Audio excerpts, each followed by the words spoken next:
우리 앞뒤 좌우 마음을 다해서 서로 축복하겠습니다. 잘 되고 있습니다. 기도하면 더 잘 됩니다. 하나님이 하십니다. 행복하세요. 우리를 행복하게 해주실 분은 예수님이십니다. 우리를 잘되게 해주실 분도 예수님이십니다. 2025년도 예수님을 통해서 우리 모두가 잘되는 은혜를 누리기를 주님 축복합니다. 자, 오늘은 이제 예수님을 닮아가는 삶, 예수님을 닮아가는 삶이라는 제목을 가지고 주의 음성을 듣겠습니다. 여러 가지 병에 시달렸던 중년 남자가 갑자기 쓰러졌습니다. 깜짝 놀란 아내가 황급히 이제 의사를 불렀습니다. 의사는 도착하자마자 이 아내에게 이렇게 이야기합니다. 부인, 잠깐 나가주세요. 절대로 들어오시면 안 됩니다. 1분이 지나서 의사는 시무룩한 얼굴로 밖으로 나와서 부인에게 부탁을 합니다. 부인, 벤치 좀 주세요. 벤치 아시죠? 벤치. 부인은 서둘러서 벤치를 찾아서 의사에게 주었습니다. 그리고 5분이 흐른 후에 얼굴이 시뻘개진 의사가 또다시 밖으로 나와서 말합니다. 안 되겠습니다. 드라이버와 망치 좀 주세요. 그러니까 아내는 도대체 무슨 병이게 이렇게 걱정을 하면서 이제 드라이버와 이렇게 망치를 찾아가지고 그 의사에게 줬습니다. 근데 또 5분이 지난 후에 얼굴이 새파랗게 변한 의사가 나와가지고 톱 좀 주세요. 톱을 달라는 거예요. 그러니까 더 이상 참을 수 없었던 아내는 방문을 확 열어젖히고 방 안으로 들어가면서 이렇게 하겠습니다. 도대체 무슨 병이기에 죽을 병인가요? 그러자 이 의사가 부인 진료 가방이 안 열려서요. 진료 가방이 안 열려서 그랬다는 거죠. 진료 가방 안에는 다양한 의료 기구들이 들어있잖아요. 이게 열리지 않으면 응급조치를 취할 수가 없습니다. 여러분, 우리 예수님은 인생의 모든 문제를 해결하시는 하나님이신데 우리 인생의 응급조치를, 그러니까 갑자기 어떤 응급 상황이 우리에게 닥칠 수가 있어요. 그래도 우리가 평소 예수님과 이렇게 잘 교제하지 않으면 우리 인생의 응급 상황이 발생했을 때 첫째 당황하게 되고 그 다음에 인간적인 방법으로 그 문제를 해결하려고 합니다. 그래서 이 평소에 이 예수님과의 이 영적 교제가 참 중요해요. 그래서 이 예수님과 평소에 영적 교제가 잘 된 사람은 인생의 어떤 응급 상황이 발생할 때 절대 당황하지 않습니다. 그리고 누구를 먼저 찾냐 하면 예수를 찾습니다. 왜냐하면 예수님은 인생의 모든 문제를 해결하시는 하나님이시기 때문에 그렇습니다. 사랑하는 여러분, 인생에 어떤 응급 상황이 발생한다 할지라도 당황하지 마시고 우리와 함께 하신다고 약속하신 그 예수 그리스도, 그 예수님을 꼭 찾으시기를 바랍니다. 특별히 오늘 말씀을 통해서 인생의 다양한 응급 상황이 예수님으로 인해서 해결되는 복된 시간 되기를 주여 이름으로 축복합니다. 자, 오늘 말씀으로 가면은 이제 엘리야는 참 너무 속이 상했어요. 하나님께서 불을 내려가지고 재물도 태우고 3년 6개월 동안 비를 내리지 않았는데 하나님께서 비를 내려주셨어요. 이런 기적과 이적을 가장 가까이서 이스라엘 왕과 그 다음에 신하들과 백성들이 눈으로 똑똑히 봤습니다. 그러면 이스라엘 백성들이 회개하고 하나님을 찾아야 되잖아요. 그런데 이스라엘 백성들은 회개하지 않습니다. 오히려 이세벨 왕후와 그 측근들은 엘리야 선지자를 죽이려고 합니다. 엘리야 선지자는 너무 마음이 급한 나머지 이스라엘 땅을 떠나서 저 남쪽에 호렙산까지 도망칩니다. 그리고 어느 한 굴에 들어가요. 그때 하나님께서 이 굴에 들어가 있는 엘리야에게 찾아와가지고 너 왜 여기 있니? 이렇게 물어봅니다. 그때 엘리야는 하나님께 이렇게 화소연을 하죠. 자, 10절 우리 다시 읽어봅니다. 10절 시작. 그가 대답하되 내가 만군의 하나님 여호와께 열심히 유별하오니 이는 이스라엘 자손이 주의 언약을 버리고 주의 제단을 헐며 칼로 주의 선지자들을 죽였음이오며 오직 나만 남았거늘 그들이 내 생명을 찾아 빼앗으려 하나이다. 엘리야는 자기의 이 상황, 그리고 이스라엘 영적 상황과 자기의 상황을 이렇게 하소연해요. 그러니까 이 하소연을 들은 하나님께서 엘리야에게 너 그러면 굴 속에 잠깐 나와라. 그리고 여호와 앞에서 저 산을 보고 서라. 이렇게 이야기합니다. 그리고 11절에 이 엘리야가 보는 가운데 여호와께서 확 지나갑니다. 근데 이 여호와께서 지나갈 때 갑자기 강한 바람이 얼마나 강했던지 산을 가르고 바위를 부숩니다. 산을 가르고 바위를 부수는 이 바람의 세기는 분명히 하나님으로부터 온 바람이었어요. 하나님께서 엘리야를 지날 때 부는 강력한 바람이었습니다. 그런데 이상한 것은 뭐냐면 여호와께서 계시지 아니하며 이렇게 기록됐어요. 분명히 하나님께서 지나갔을 때 바람으로 인해서 바위와 산이 부서졌는데, 그런데 여호와께서 계시지 아니하시며 이렇게 기록됐습니다. 그리고 이후에 바람 후에 지진이 일어납니다. 분명히 엘리야 앞에서 여호와 하나님이 지나갈 때 여호와 하나님께서 일으킨 지진이었는데, 근데 그 지진 가운데 또 여호와께서 계시지 아니하며 이렇게 기록되어 있어요. 12절에도 지진이 지난 후에 또 불이 임하게 됩니다. 근데 그 불 가운데 여호와께서 계시지 않는다라고 이렇게 성경은 기록되어 있습니다. 여러분, 기독교의 중요한 교리 중에 하나는 뭐냐면 하나님은 전능하시고 하나님은 무소부재하시다라는 그런 교리입니다. 다시 말하면 여호와 하나님은 어디든지 계신다는 그런 의미예요. 소요리 문답 제4번 하나님은 어떤 분이십니까? 라는 이 질문에 성경이 이렇게 답을 합니다. 하나님은 그의 존재, 지혜, 능력, 거룩, 공의, 선하심, 그리고 진리에 있어서 무한하시고 영원 불변하시는 영이십니다. 이게 하나님이 이렇게 표현했어요.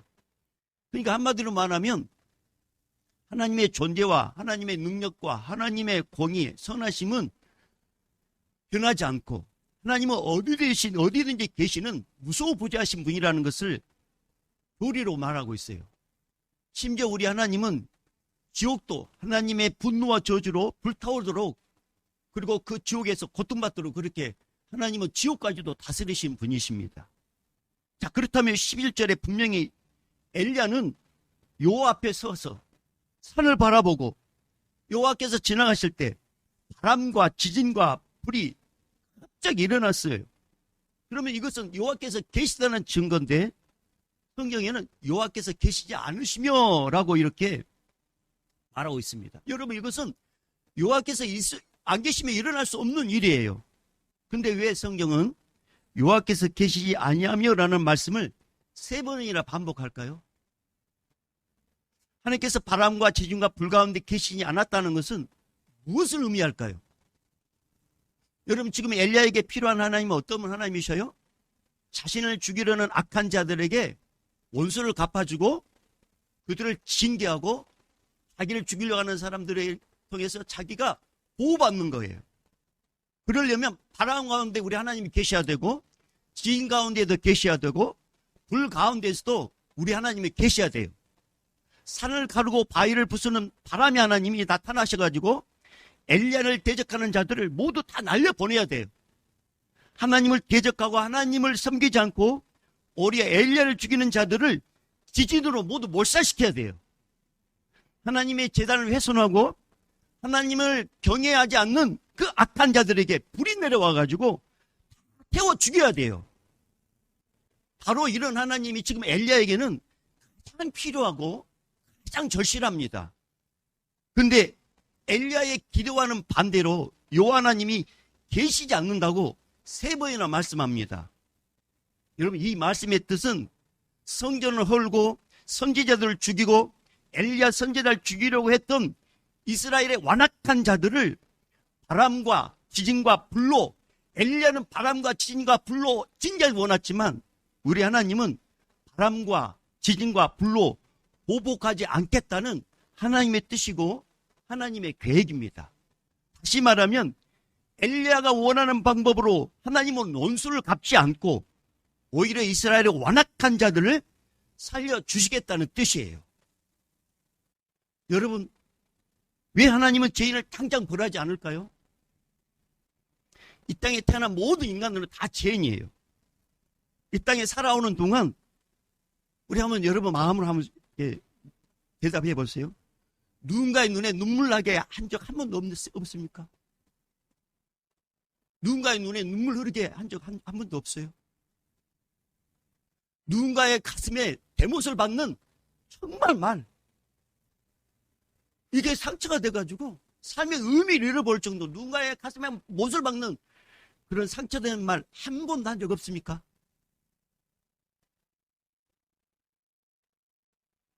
처음부터 인간이 그렇게 타락한 게 아니었어요. 태초에서 하나님께서 인간을 창조할 때 하나님께서는 인간을 완벽하게 창조하셨고 완벽하게 돌보셨습니다. 그런데 인간이 하나님의 은혜를 저버려요. 하나님의 은혜를 외면하고 하나님의 말씀에 불순종합니다. 하나님 말씀에 귀를 기울였던 인간이 이제 사탄의 말에 넘어가 선악과를 따서 먹습니다.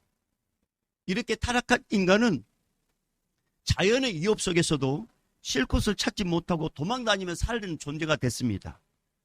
타락한 인간의 속성이 바뀌게 되는데 인간에게 어떤 상처를 받고 어떤 고통을 받고 어떤 아픔을 받으면 그것을 대갚아 주기를 원하는 복수의 칼날을 가는 존재로 인간이 바뀝니다. 타락한 인간은 자신을 아프게 했던 자들을 죽을 때까지 보복하고 복수하기 위해서 사는 존재로 사람이 바뀌어요. 타락한 인간은 인간의 가장 무서운 존재가 인간이라는 것을 알게 돼요. 그래서 밤길에 다닐 때 가장 무서운 게 누구냐면 인간을 만나는 일입니다. 서로 믿지 못하는 존재. 뿐만 아니라 타락한 인간은 바람과 지진과 불의 위협 속에서도 맞서지 못하고 도망 다니는 그런 존재가 인간입니다. 이 세상 어디에도 쉴 곳을 찾지 못하고 불안과 염려와 걱정을 하며 살다가 죽는 존재. 이게 바로 죄인의 인간입니다. 더 비참한 것은 이 세상에서 평생 불안과 염려와 걱정 속에 살다가 죽어서도 영원한 불안과 영원한 고통이 있는 지옥불에 떨어진다는 것이죠. 이게 죄진 인간의 본론입니다. 하지만 은혜롭고 자비롭고 사랑이 풍성한 우리 하나님 아버지께서는 인간들의 죄의 진노를 저주해서 보내주고 싶었습니다. 더 이상 불안과 걱정과 염려 없이 진정한 안식을 누리게 해주고 싶었어요. 원수 같은 관계에서 이제는 화목한 관계로서 인간 대 인간을 만들어주고 싶었습니다. 근데 우리 인간으로는 절대 인간 화목할 수 없어요. 그래서 이 땅에 보내신 분이 누구시냐? 바로 성자 예수님이십니다. 요한복음 3장 16절 17절에 하나님이 세상을 이처럼 사랑하사 독생자를 주셨으니 이는 그를 믿는 자마다 멸망하지 않고 영생을 얻게 하려 하심이라. 하나님이 그 아들을 세상에 보내신 것은 세상을 심판하려 하심이 아니요 그로 말미암아 세상이 구원을 받게 하려 하심이라. 사랑하는 여러분, 하나님 아버지의 계획은 세상을 심판하려는 것이 아니라 세상의 죄인들을 사랑하사 구원해 주려는 은혜로운 계획을 갖고 있었습니다. 그래서 이 땅에 예수님을 보내셨어요. 그런데 예수님이 이 땅에 오실 때 유대인들이 기다리던 메시아는 어떤 메시아였냐? 유대인들이 기다리는 메시아는 정치적으로, 종교적으로, 경제적으로 핍박하는 로마 정부를 완전히 불로 멸하고 지진으로 덮고 그 다음에 바람으로 날려보내는 그런 강력한 메시아를 기다리고 있었습니다. 그런데 이 땅에 오신 예수님은 죄인들을 보복하고 심판하는 게 아니라 유대인들이 기다리는 그런 모습으로 오는 게 아니라 오히려 죄인들을 불쌍히 여기고 죄인들을 가까이 하고 죄인들을 위해서 십자가에 당신을 죽는 일이 자리에까지 이렇게 되는 거예요. 그러니까 유대인들이 예수를 메시아로 인정하지 않는 거예요. 여러분 누가복음 9장에 보면 예수님께서 십자가의 죽음을 앞두고 이제 예루살렘으로 올라가는 말씀이 나옵니다. 예루살렘으로 올라가려면 반드시 사마리아를 지역을 통과해야지만이 빨리 갈 수 있어요. 근데 예수님과 제자들이 사마리아를 통과해서 이제 예루살렘으로 가려고 하는데 그때가 마침 저녁이었습니다. 그래서 예수님께서 사마리아 지역에 도착해가지고 어느 한 마을에 들어가서 거기서 하룻밤을 지내려고 해요. 근데 사마리아 이 사람들은 유대인들에게 어마어마한 무시를 당했습니다. 괴치급을 당했어요. 그러니까 사마리아 지역에 들어온 예수님과 제자들을 이들은 손님으로 받아들이지 않습니다. 이때 당시의 문화는 집 앞을 지나가는 객과 과부가, 객이나 지나가는 나그네가 있으면 마치 아브라함이 천사를 섬겼듯이, 자기 집에 모셔가 천사를 섬겼듯이 자기 집 앞에 어떤 객이나 나그네가 지나가면 각별하게 대접하는 것이 일반적인 문화였어요. 근데 지금 예수님과 그 제자들이 지금 사마리 어느 한 지역에 하룻밤 묵으려고 딱 갔는데, 사마리아인들은 평소에 유대인들이 자신들을 무시하고 경멸했기 때문에 똑같이 무시하고 경멸합니다. 예수님과 12제자를. 예수님과 제자들은 대접받지 못하고 그 사마리아 이 마을에서 쫓겨납니다. 제자들은 너무 화가 났어요. 너무나 이 사마리아인들이 미웠습니다. 더 괘씸했습니다. 그때 야고보와 요한이 예수님께, 예수님 저들에게 불을 내려가지고 심판 좀 해주십시오, 그렇게 요구를 해요. 그게 누가복음 54절이에요. 제자 야고보와 요한이 이를 보고 이르되 주여 우리가 불을 명하여 하늘로부터 내려 저들을 멸하라 하기를 원하시나이까? 하늘에서 심판의 불이 내려가지고 저들을 다 불태우고 저들을 다 멸했으면 좋겠습니다. 아니 자기 이게 사마리아 한 마을에 들어가지고 하룻밤 유하고 싶었었는데 쫓아내니까 너무 기분이 나쁜 거죠. 그럼 예수님도 그래야 되지 않겠습니까? 그런데 예수님 그렇게 하지 않습니다. 오히려 예수님은 제자들을 꾸짖습니다. 그리고 다른 마을로 가버립니다. 누가복음 9장 55절 56절에 예수께서 돌아보시며 꾸짖으시고 함께 다른 마을로 가시니라. 여러분, 제자들은 인간적으로 대접을 받지 못해서 기분이 나쁘고 저들이 밉고 저들이 괘씸해서 하늘에서 불을 내려 우리와 예수님을 함부로 대한 저들을 따끔하게 혼내줬으면 좋겠습니다, 그렇게 바랬는데 오히려 예수님은 제자들을 꾸짖습니다. 여러분, 인간은 상처를 받으면 반드시 보복을 해야지만이 직성을 풀리는 게 인간이에요. 인간은 자신을 무시하고 자신을 함부로 대하고 자신을 짓누르는 자에게 바람을 확 날려버렸으면 좋겠고, 지진이 일어나가지고 그 영을 확 묻어버렸으면 좋겠고, 불이 나가지고 그냥 그 집을 홀라당 다 태워버렸으면 좋겠다는 그런 인간의 보복 의지를 은은하게 갖고 있습니다. 아닌 것 같은데 다들 저는 아니에요 하는 것 같은데 아닙니다. 다 우리에게는 그런 재성이 있어요. 근데 우리 예수님은 우리 인간과 완전히 다릅니다. 예수님이 완전한 하나님이시면서 완전한 인간입니다. 예수님이 완전한 하나님이시기 때문에 피조물을 보복하기로 작정을 한다면 순식간 우리를 다 멸할 수 있어요. 강력한 바람으로 이 지구뿐만 아니라 태양계와 온 우주 전체를 다 날려버릴 수 있어요. 우리 예수님은 그런 전능한 하나님이셔요. 예수님은 강력한 불로 이 지구뿐만 아니라 우주도 태울 수 있어요. 하지만 예수님은 그런 보복으로 사역하지 않았습니다. 오히려 죄인들을 불쌍히 여기셨습니다. 예수님은 피조물인 인간이 핍박하고 멸시하고 조롱해도 예수님은 오히려 그들을 불쌍히 여기셨어요. 그래서 요한복음 12장 47절에 사람이 내 말을 듣고 지키지 아니할지라도 내가 그들을 심판하지 아니하노라. 내가 온 것은 세상을 심판하려 함이 아니요 세상을 구원하려 함이로다. 누군가에게 나의 말을 듣지 않고 나를 막 이렇게 모함을 하고 나에 대해서 나쁜 소리를 하면 인간은 보복을 하기를 원한단 말이에요. 내 말 안 들어? 내 말 들 때까지 내가 어떻게 하는 거 보자 하면서 그렇게 힘들게 하는 게 인간이에요. 그런데 우리 예수님은 그렇게 하지 않으셨어요. 오히려 나는 그들을 심판하지 않고 오히려 그들을 불쌍히 해서 구원하려고 왔다, 이렇게 말씀하셨어요. 이 말씀을 우리 예수님은 그냥 말씀하신 게 아니에요. 실제로 우리 예수님은 그걸 보여주셨어요. 예수님께서 십자가에서 못 박히셔가지고 어마어마한 고통 가운데 있을 때 십자가 밑에 있는 사람들이 예수님을 얼마나 조롱했는지 몰라요. 이시 메시아면 내려와서 하나님의 살아계심을 보여주라. 그러면 저 같으면 그래 잠깐 다시 말류관 십자가 걸어놓고 뭐 내려와가지고 어때요 이 자식아 해볼, 그래 내가 메시아다 이놈아, 그리고 다시 올려 주여, 그럴 것 같은데 예수님이 그렇게 하지 않으셔요. 오히려 예수님은 그들에게 오히려 중보기도 합니다. 누가복음 23장 34절에 이 예수께서 이르시되 아버지 저들을 사하여 주옵소서 자기들이 하는 것을 알지 못함이니이다. 여러분, 인간은 누군가가 자기를 도와주고 누군가가 자기를 잘해주면 그런 자를 인간은 좋아하고 그런 자가 어려움에 빠지면 도와줍니다. 하지만 누군가가 자기를 무시하고 비난하고 조롱하면 받은 대로 갚아주려고 보복하려고 하는 게 인간입니다. 그러나 예수님은 아무도 자기를 좋아하지 않고 자신을 십자가의 못을 박아도 그런 자를 끝까지 돌봐주시고 보복하지 않고 은혜를 베풀어 주셨습니다.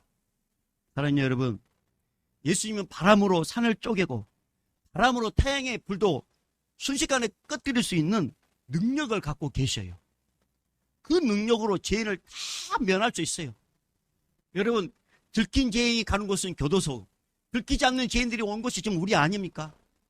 우리는 다 죄를 갖고 있어요. 단지 들키지 않았을 뿐인데 예수님은 불꽃 같은 눈으로 우리의 모든 죄를 다 알고 계셔요. 그래서 이 불로 우리를 다 멸할 수 있단 말이에요. 하지만 예수님은 그렇게 죄인들을 심판하지 않았습니다. 오히려 십자가에서 대신 죽으심을 통해서 구원해 주셨습니다. 그 은혜로 우리가 하나님의 자녀가 됐습니다. 그 은혜로 오늘 이 자리에 있습니다. 우리 주님이 몰라서 그런 게 아니에요. 그냥 기다려주는 거죠. 회개할 때까지. 오늘 말씀 엘리야가 호렙산에서 만난 하나님은 진노와 보복 가운데 계시지 않았습니다. 이 엘리야는 이스라엘 민족과 이세벨 왕과 그 신하들을 바람으로 날려버리고 지진으로 쓰러뜨리고 불로 태워버리기를 원했어요. 하지만 하나님은 엘리야가 원하는 방식으로 일하지 않았습니다. 그러고 나서 이후에 엘리야는 알게 됐습니다. 자기가 하나님에 대해서 너무 몰랐구나. 나는 바람으로 지진으로 불로 저들을 다 태워 죽였으면 좋겠는데 하나님은 그게 아니었구나. 내가 하나님을 잘 몰랐구나. 그러면서 엘리야는 자기는 사역을 열심히 했지만 가장 중요한 하나님의 은혜를 몰랐구나. 그 사실을 이 과정을 통해서 이제 알게 됩니다. 이제 모르던 하나님을 엘리야는 깊이 알게 됩니다. 그러면서 알게 돼요. 구원이란 힘으로 보복하고 자랑하는 것이 아니라 은혜를 베풀어야 한다는 것을 깊이 깨닫고 그것을 삶으로 실천하는 위대한 선지자가 됩니다. 하나님 여러분, 인생을 살다 보면 자신과 가까운 자가 있어요. 반면에 자신과 원수인 자들도 있습니다. 자신과 가까운 자는 따뜻하게 품어주고 잘못한 것이 있어도 너그럽게 용서해줘요. 하지만 자신과 원수지간이 있으면 철저하게 보복하고 반드시 낮추어 쓰러뜨리기를 원하는 게 인간입니다. 근데 문제는 계속적으로 복수를 해도 인생을 살다 보면 새로운 만남들이 생기잖아요. 그러면 복수할 대상들은 계속 늘어나게 돼요. 줄어들었으면 좋겠는데 우리 인생이 끝날 때까지 계속 누군가 만나게 되고 그 가운데서 또 어떤 원수가 생기고 그러면 그 또 영혼 보복하고 이게 계속 늘어나는 게 복수, 원수지간입니다. 그러다 보니까 평생 복수만 하다가 사는 피곤한 인생이 인간이에요. 이런 인간들을 위해서 우리 예수님께서 이렇게 말씀하셨어요. 수고하고 무거운 짐진 자들아, 내게로 오라. 내가 너희를 쉬게 하리라. 나는 마음이 온유하고 겸손하니 나의 멍에를 메고 내게 배우라.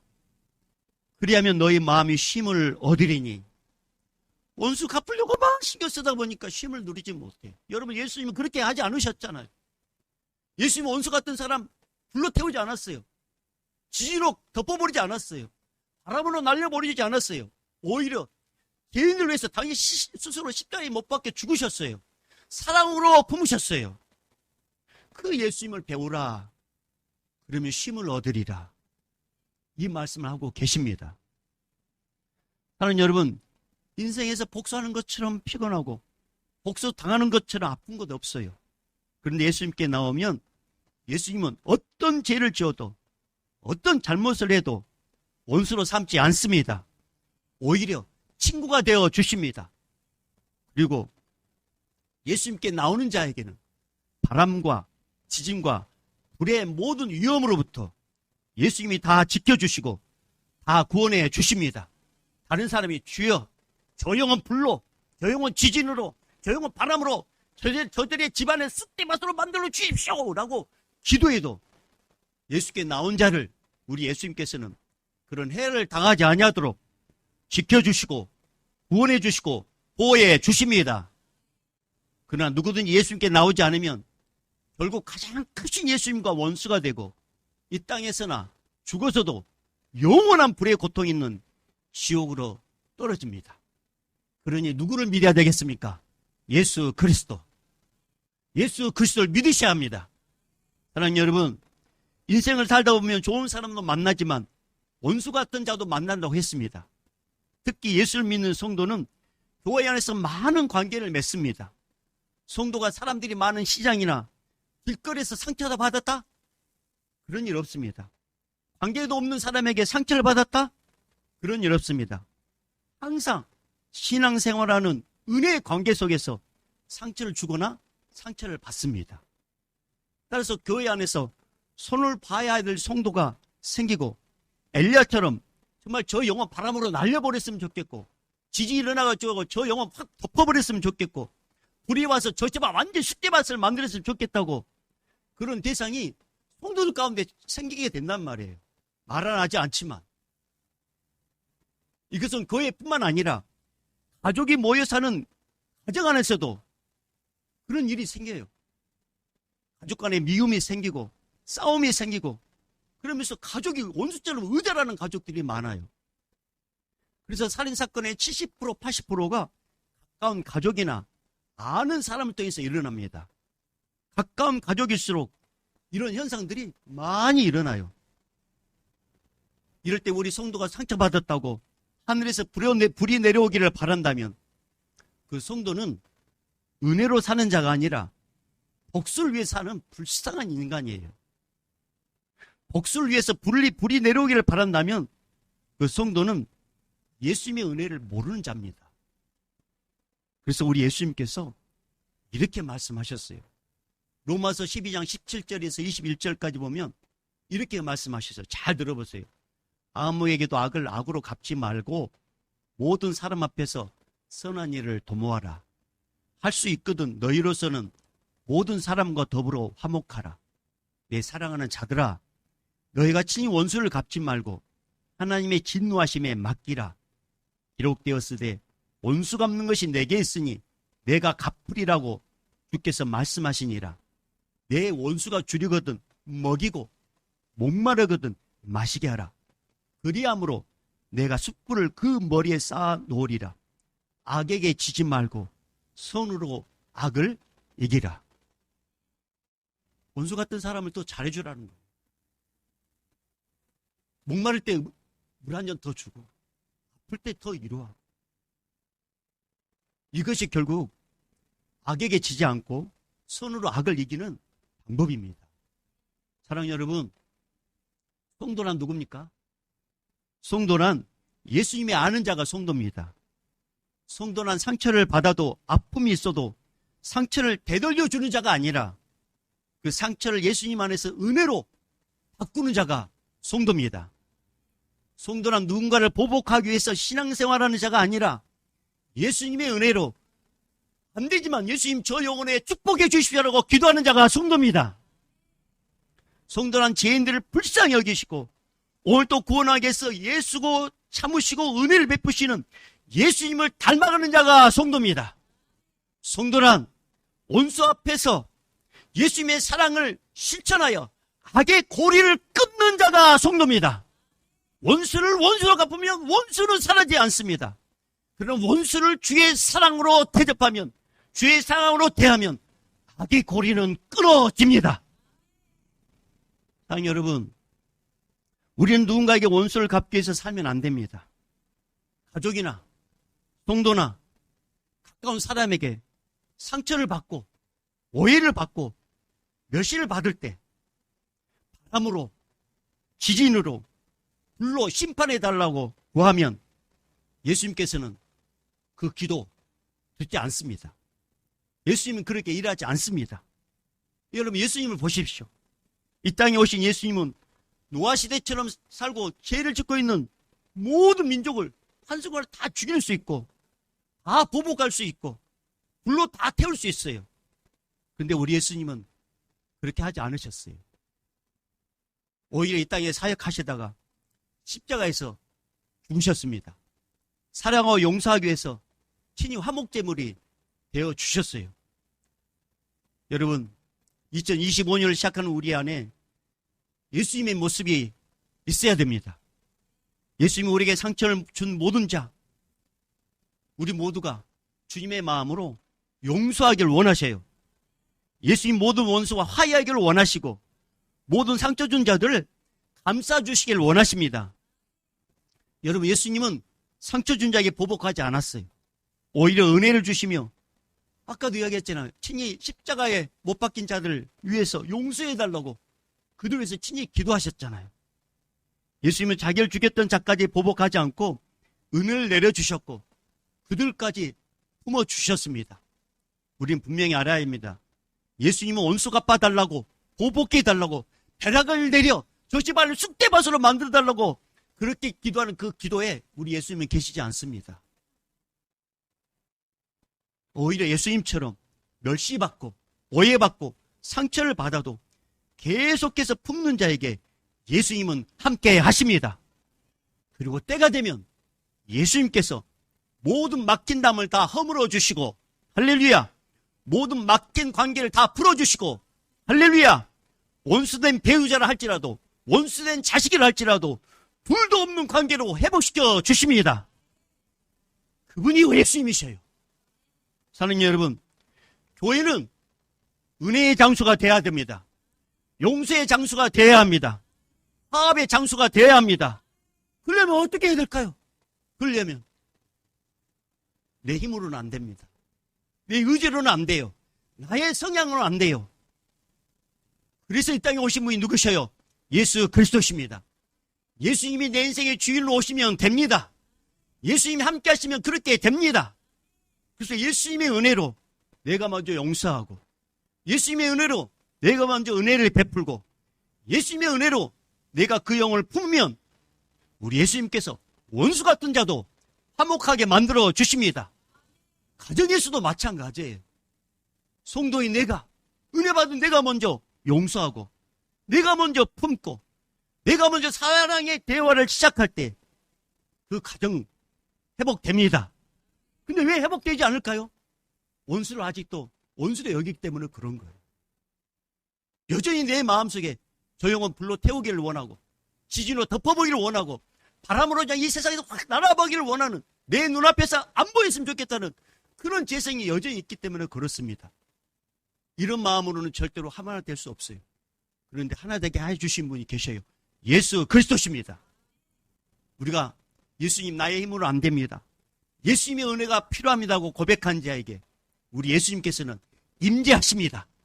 그리고 우리의 심령을 사랑의 마음으로 확 바꾸셔서 원수 같은 영혼이 불쌍히 여기도록 우리의 영혼을 바꿔주시고 원수 같은 영혼을 위해서 축복 기도하는 그런 심령으로 바꿔주시고 원수 같은 영혼을 사랑할 수 있는 그 주님의 사랑으로 우리의 심령을 변화시켜 주십니다. 이처럼 우리가 예수님을 닮아갈 때 예수님은 그 성도에게 어떤 복을 주는 줄 아십니까? 평생 은혜를 내려주십니다. 그리고 어디서 무엇을 하든지 지켜주시고 하나님과 사람들에게 사랑받게 하십니다. 뿐만 아니라 우리를 늘 보호해 주십니다. 이 모든 것들이 어디 다 기록되어 있느냐? 바로 이 성경 말씀에 기록되어 있어요. 그래서 2025년도를 시작하는 여러분들 이제 작정했잖아요. 올해 내가 성경 일독을 하리라. 근데 이제 읽다 보면은 이제 이렇게 좀 안 넘어가죠. 네, 안 넘어가요. 이렇게. 그래서 항상 이렇게 출애굽기에 이렇게 손때기 묻어가지고 껌에 출애굽기만. 나머지는 하얘요. 이렇게. 왜냐하면 안 넘어가니까. 그래서 이렇게 성경을 이렇게 창세기부터 이렇게 쭉 읽어가면 이렇게 좋은데, 좋은 방법도 이렇게 마태복음부터 이렇게 복음서 아니면 요한복음부터 이렇게 읽어가면 좋습니다.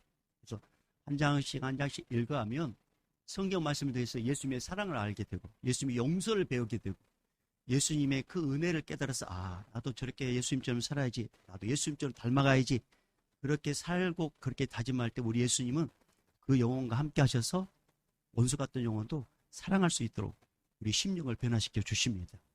그래서 오늘 이제 마지막으로 11절, 12절 읽고 마무리하겠습니다. 11절, 12절, 오늘 본문 11절, 12절 읽어봅니다. 시작.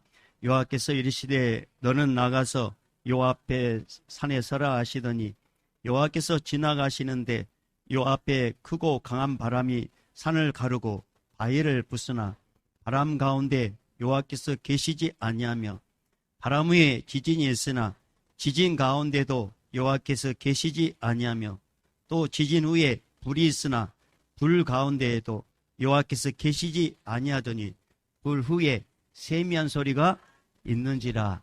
아멘. 원수 갚아달라고 기도하는 곳에 우리 예수님 안 계셔요. 사랑하게 해달라고 기도하는 자에게 예수님 함께 하셔요. 그래서 우리는 오늘도 누가 필요하다고 기도해야 한다고요? 예수님이 필요합니다. 예수님의 은혜로 나의 마음을 충만하게 채워주시라고 기도할 때 예수님께서 우리를 사람을 사랑할 수 있도록 우리에게 은혜를 부어주십니다. 2025년도를 시작하는 우리에게 이제는 예수님의 사랑으로 먼저 다가서고 말을 걸고 품고 주님의 사랑으로 이렇게 한 걸음 더 가까이 나아가는 우리 모두가 되기를 주의 이름으로 축복합니다. 그리스도의 은혜와 하나님 아버지의 극진하신 사랑하심과 성령님의 감화 감동 교통 충만하심이 주님의 사랑으로 사랑하고 용서하고 주님의 사랑으로 손을 내밀으라고 말씀하시고 나의 힘으로는 안 되지만 주님의 능력으로 할 수 있다고 말씀하시고 주님의 은혜를 사모하는 자들을 위해 또 그렇게 삶을 실천하고 원하는 그 결단 위에 그 결단을 몸으로 실천하는 우리 선교사님들과 155마일 지키는 우리 군인들과 또 이 예배당에 있는 우리 믿음의 사람들과 또 이렇게 방송을 예배드리는 우리 믿음의 군속들 위해 그리고 우리 다음 세대들 위해 이제부터 영원히 있을지어다. 아멘.